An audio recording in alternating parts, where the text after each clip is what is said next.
मौलाना अरशद मदनी।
देखिए, मोहन भागवत साहब जो है इस वक्त वो सत्ता में है, मुल्क में उनकी हुकूमत है, यानी उनके चेले चपाटे जो है वो इस वक्त हुकूमत के मालिक हैं, मनमानी हुकूमत चला रहे हैं। संविधान का, कानून का कि कोई मर्यादा, कोई पास, कोई लिहाज उनके पास है नहीं है। जहाँ वो ये समझते हैं कि हम जो कुछ कर देंगे पावर में इस वक्त वही कानून है, हालांकि वो 100% कानून की ख़िलाफ़ वर्जी है। और सत्ता में बैठा हुआ आदमी अगर कानून का मिसयूज़ करके जुल्म करता है तो वो और बड़ा जुर्म है। लेकिन बदकिस्मती ये है कि इस जुर्म को जुर्म कहने वाले भी अब अदालतों में लोग जो है वो नहीं रह गए हैं। चूँकि अगर गवर्नमेंट की मुजरिमाना और गैर कानूनी हरकतों को लगाम दे सकती है तो वो अदालत है।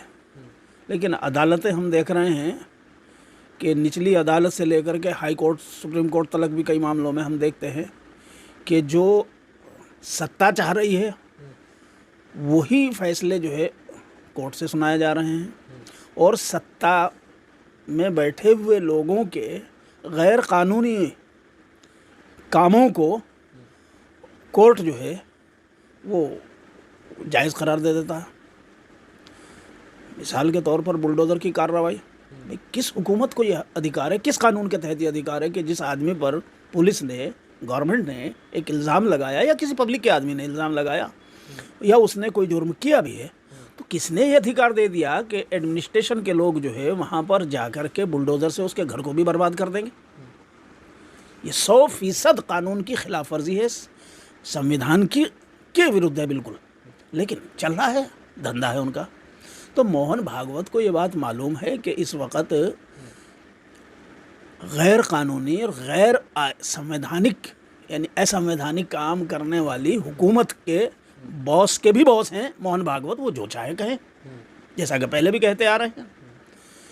अब प्यार मोहब्बत का संदेश देने की कोशिश नहीं, वो प्यार मोहब्बत तो राष्ट्र की बात कर रहे हैं। छलावा है, वो छलावा है। मैं बता रहा हूँ अभी कि जब आप एक तरफ तो ये कह रहे हैं कि साहब सारी दुनिया में मुस्लिम आक्रांता है, तो भाई मैं बहुत क्लियर कह रहा हूँ कि मौलाना अरशद मदनी का रामलीला ग्राउंड वाला जो बयान था वो शायद मोहन भागवत भूल गए हैं या जानबूझ के उसको भुलाना चाहते हैं। वो बयान बिल्कुल सही है। मुसलमान इस मुल्क में बाहर से नहीं आया। जब से अल्लाह ने इस धरती पर मनुष्य को उतारा, तो जैसा कि रवायात में हमने सुना है, पढ़ा है, देखा है कि मनुष्य जब धरती पर पहली बार बाबा आदम आए, वो भारत की धरती पर उतरे। भारत का मतलब कि उस वक्त श्रीलंका भी भारत का हिस्सा था, और आज भी वो पहाड़ी मौजूद है श्रीलंका में, और उस पर वो निशान भी मौजूद है। और इब्ने बतूता और दूसरे जो सयाह मुल्क में आते रहे हैं बहुत सदियों पहले, निशानियां मौजूद हैं, वो निशानियां मौजूद हैं, उन्होंने उनकी निशानदेही की है, वो लोग गए हैं वहाँ पे, वो निशानदेही को बताया। तो मुसलमान तो इस मुल्क, ये मुल्क जो है ये तो मुसलमानों का आबाई मुल्क है, हमारा तो दादा इलाही मुल्क है ये भाई। हाँ, आर्यन ज़रूर बाहर से आए हैं, और मोहन भागवत आर्यन ही हैं। आरएसएस के लोग जो है ये आर्यन ही हैं। बनिया, ब्राह्मण, ठाकुर, ये 15%, ये सारे जो है आर्यन नस्ल हैं।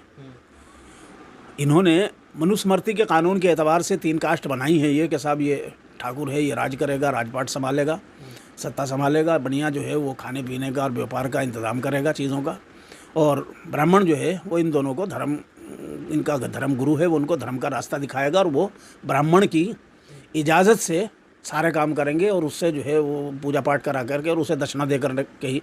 तो ये तो मनुस्मृति का इनका एक वो अपना बनाया हुआ एक ढोंग है। ये तीनों जो है आर्यन हैं, और ये 15% हैं। ये 15% लोग भारत के 85% लोगों को बेवकूफ़ बना करके उन्हें कभी धर्म की चटनी चटाते हैं, कभी जो है उन्हें हिंदू बना करके हिंदू के नाम पे जो है अफीम गांजा पिलाते हैं, कभी जो है उनके हाथ में पौवार बोतल थमा देते हैं, कभी 500 के नोट के साथ बोतल थमा देते हैं, कभी उनके हाथ में त्रिशूल और भाला दे देते हैं, कभी लाठी दे देते हैं, कभी जो है उनको मुसलमान तुम्हारे दुश्मन बता देते हैं। अच्छा, वो अनपढ़ लोग हैं ज़्यादातर, जितने बजरंग दल में मिलेंगे, ये जितने भी युवा वाहिनी और फला वाहिनी, ये जितने लोग इनमें लड़ने मरने कटने काटने वाले मिलेंगे, ये बैकवर्ड होंगे, ओबीसी होंगे, ये लोग जो है या दलित होंगे, और वो सारे अनपढ़ होंगे। उसमें पढ़ा लिखा दलित उनमें नहीं होगा। कोई इक्का दुक्का अगर आ गया, वो थोड़ा बहुत दिन रहेगा, चला जाएगा, क्योंकि पढ़े लिखे को मालूम हो जाता है कि मैं क्या गलत कर रहा हूँ, क्या सही कर रहा हूँ। तो ये क्या करते हैं कि ओबीसी, दलित, एससी, एसटी के लोगों को लड़ाने के लिए, भिड़ाने के लिए और दंगा फसाद कराने के लिए इस्तेमाल करते हैं। तो और वो अनपढ़ लोगों को इस्तेमाल करते हैं। ये माना जाए कि आप इत्तेफाक नहीं रखते उनकी इस बात से। मैं बता रहा हूँ ना कि भाई आक्रांता इस मुल्क में अगर हैं तो आर्यन हैं।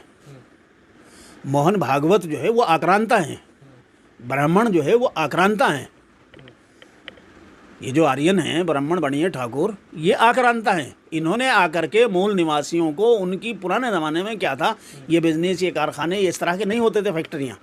उस ज़माने में जो लोगों के पालन पोषण और जीवन भरण का जो मामला था वो होता था, मवेशी पालते थे, खेती बाड़ी करते थे, और मवेशी उनके चरागाहों में चुगते थे।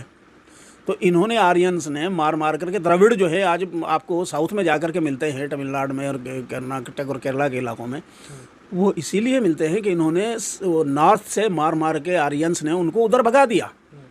इन्होंने मूल निवासियों की सत्ता पर कब्जा कर लिया।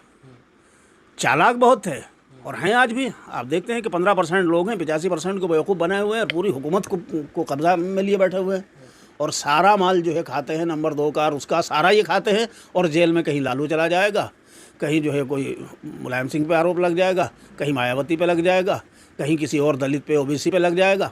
ये सारे बचे के बचे रह जाते हैं, माल यही खाते हैं। जो 15% है ब्राह्मण, ये और यहूदी नस्लन भी, फ़िक्रन भी, ये एक हैं, बहुत ऊपर जा कर के ये उन्हीं से अपने आप को मिलाते हैं। इसीलिए इनके आइडियल जो आप देखते हैं कि इजराइलियन हैं, वो ऐसे ही नहीं है, बल्कि ये उन्हें अपना खूनी रिश्ते का भाई मानते हैं, यहूदियों को, क्योंकि वही तो हैं आर्यन, वो भी है, ये भी आर्यन है।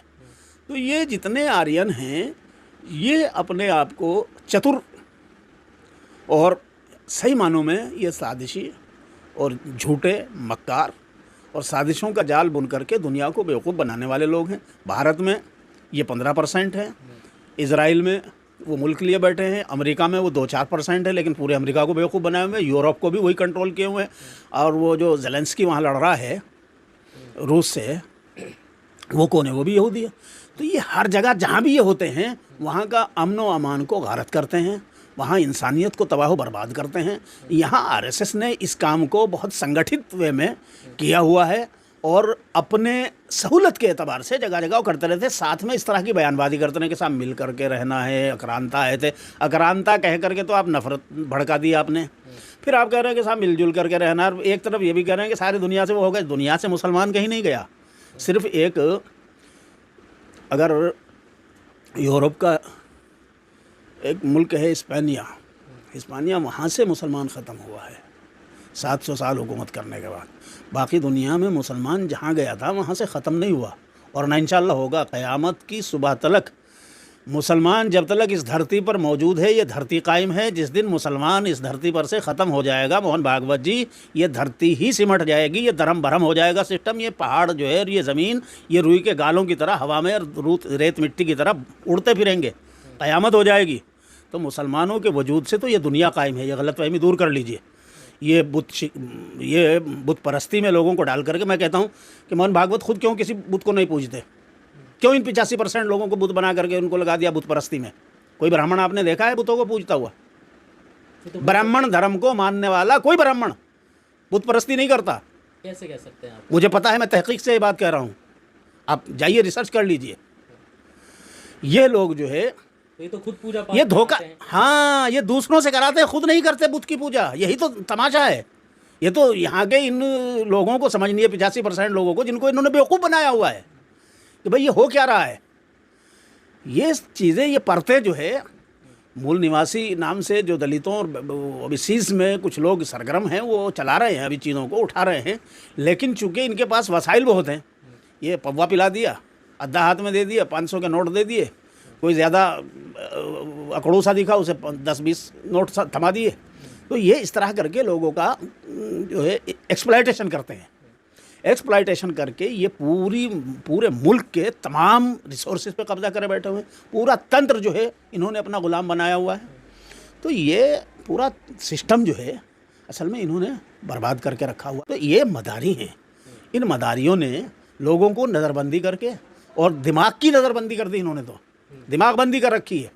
तो बहुत से लोगों के दिमागों पे ताला लगा के ये सबको बेवकूफ़ बना रहे हैं।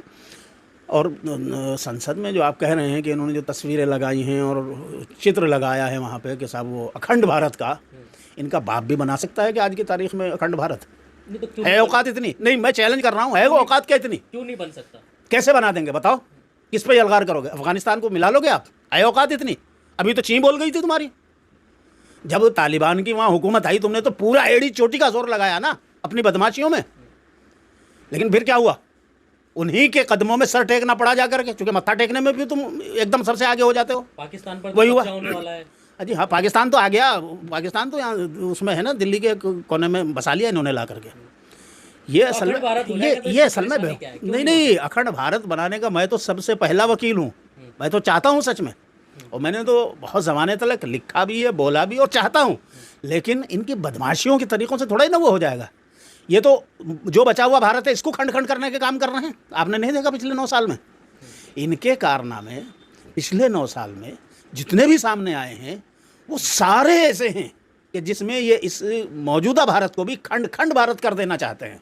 और अगर ये लोग 15-20 साल रह गए सत्ता में, 20-25 साल आप देख लीजिएगा, अल्लाह उस वक्त को न लाए, लेकिन इनके कारनामे जो है इस तरह के हैं कि 20-25 साल में ये खंड खंड कर देंगे भारत को। ये नहीं छोड़ेंगे एक भारत को। मतलब आपके कहने का मतलब है कि अखंड नहीं, खंड खंड करने की बात कर रहे हैं। हाँ, ये असल में कहते उल्टा हैं, करते उसके उल्टा हैं।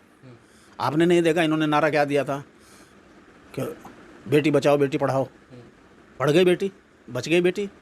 इन्होंने क्या कि अब नहीं होगा नारी का सम्मान, अब की बार मोदी सरकार। इन्होंने क्या कहा था, 15% तो मैं वैसे दे दूंगा ला करके, जो ईमानदारी से नौकरी करने वाले लोग हैं वो काला धन लाऊंगा वापस, और उनको ला करके जो है जो ईमानदारी के साथ नौकरी करते हैं, नौकरी करके टैक्स दे रहे हैं ईमानदारी के साथ, उनको जो है बोनस की शक्ल में जो है हम देंगे 5-5, 10-10, 15-15 लाख रुपए। कहाँ है वो जुमला? तो वो तो आपने 140 करोड़ लोगों के साथ में, सबके साथ ही है हाँ, मामला तो। नहीं 140 करोड़ नहीं, वो तो 600 करोड़ के वोट लेकर के भी जो है प्रधानमंत्री बने हैं। 600 करोड़ लोगों ने वोट दिया था भाई उन्हें। मैंने कहा ना कि जुमले फेंकने में इन्हें कुछ खर्च नहीं होता। अच्छा, फ़ौज इन्होंने जो है 10-12 करोड़ की ऐसी पाल रखी है, आरएसएस और बीजेपी के जो मेंबर्स बनाए हुए हैं कि ये झूठ बोलें, धोखा दें, फ्रॉड करें, वो इनकी बात को जो है फ़ौरन जो है हाँ हाँ ताली बजाने वाले लोग मौजूद हैं। तो इसलिए जो है इनका घपला, इनका ड्रामा और इनका मदारीपन की डुगडुगी जो है वो अभी चल रही है। लेकिन अब धीरे धीरे उनकी भी समझ में आने लगा, तो उनका जोश भी ठंडा होने लगा है। उन्हें समझ में आ रहा है कि ये तुम्हें धर्म की अफीम पिला करके इन्होंने तुम्हारे हाथ में कटोरा थमा दिया है। आज कहाँ हैं नौकरियाँ? 2 करोड़ वो तो ये कह रहे थे मोदी साहब, तो 2014 में जब आए थे इलेक्शन कैंपेन कर रहे थे, हर साल 2 करोड़ लोगों को नौकरी दिया करूँगा, हर साल 2 करोड़ लोगों को। क्या 9 साल में भी 2 करोड़ नौकरियाँ मिली हैं क्या लोगों को? हिसाब जोड़ के ज़रा मुझे बता दीजिए कि मोदी की गवर्नमेंट में हाँ 2 करोड़ से ज़्यादा लोग जो है बेरोज़गार ज़रूर कर दिए इन्होंने। इन 9 साल में 2 करोड़ से ज़्यादा लोगों को नौकरियों से निकलवा दिया, छुड़वा दी। जितने मिडिल क्लास के, जितने छोटे कारखाने, फैक्ट्रियाँ, जो कारोबार थे, उनको इन्होंने वो दुर्गत करी कि उनमें से 80-90% तो बंद हो गए।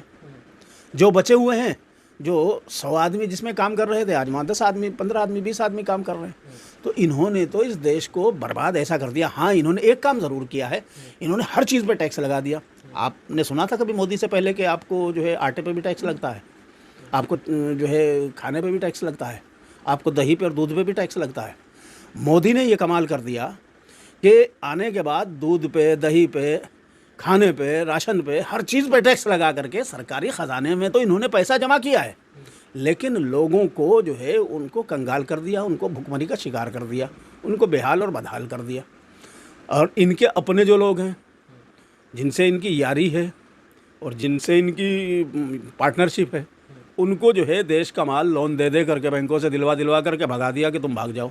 अब उसने खोला तो है वहाँ लंदन में जा कर के, कोर्ट में कहा है ना उसने कि साहब मेरा तो कौन था वो, नीरव मोदी या कौन सा मोदी है वो जो पकड़ा गया वहाँ पे, छोटा मोदी।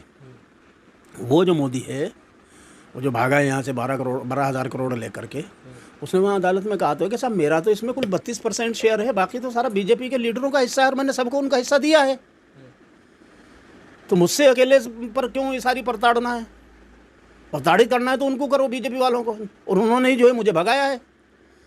तो जब ये सारी परतें पोले खुल रही हैं तो अब लोगों को समझ में तो आ रहा है। तो मोहन भागवत का जो मामला है कि साहब सारी दुनिया से मुसलमानों का जो है, भागवत जी मुसलमान जो है न कहीं सिमटा है, ना सिमटा था और न इंशाल्लाह सिमटेगा। हाँ, ये ज़रूर होता है कि आज जो है थोड़ा यहाँ नीचे है, कल वहाँ ऊपर था, आज वहाँ कहीं कुछ ज़्यादा बेहतर है थोड़ा। तो ये हालात हैं, हालात आते जाते हैं। इसकी हमें ख़बर खुद अल्लाह मियाँ ने दे दी है, कुरान हम पढ़ते हैं। अल्लाह मियाँ ने कहा कि ये दिन जो है हम लोगों के दरमियान अलट पलट करते रहते हैं, लेकिन इस खुशफहमी का शिकार ना रहिएगा। इंशाल्लाह मुसलमान जो है कहीं से ना ख़त्म हुआ था, ना ख़त्म हुआ है, ना होगा। जब तक ये ज़मीन रहेगी, जब तक इस पर मुसलमान रहेगा। और मुसलमानों का मूल वतन यही है, हम मूल निवासी हैं, हमारी दादा इलाही है ये धरती। आप बाहर से आए हो, आक्रांता आर्यन हैं, और जितने ये आरएसएस वाले हैं ये सारे वो आक्रांता हैं जो बाहर से आए हैं। असल तो आप आक्रांता हैं, इस हकीकत को आप तस्लीम करें, माने इस सच्चाई को कि हाँ आप लोगों ने जुल्म किए हैं मूल निवासियों पर, उनको मारा भी है, उनकी हुकूमतें भी छीनी हैं, उनके रोज़गार भी छीने हैं, उनके जान माल की तबाही भी करी है। हर तरह से आप लोगों ने इस मुल्क पर आक्रमण किया है, जुल्म किया है और इस पर कब्ज़ा किया है। तो आरएसएस वाले खुद आक्रांता हैं, इसलिए वो मुसलमानों को और कभी किसी को आक्रांता बताते हैं ताकि उनके ऐबों पर, उनकी बदमाशियों पर पर्दा पड़ा रहे।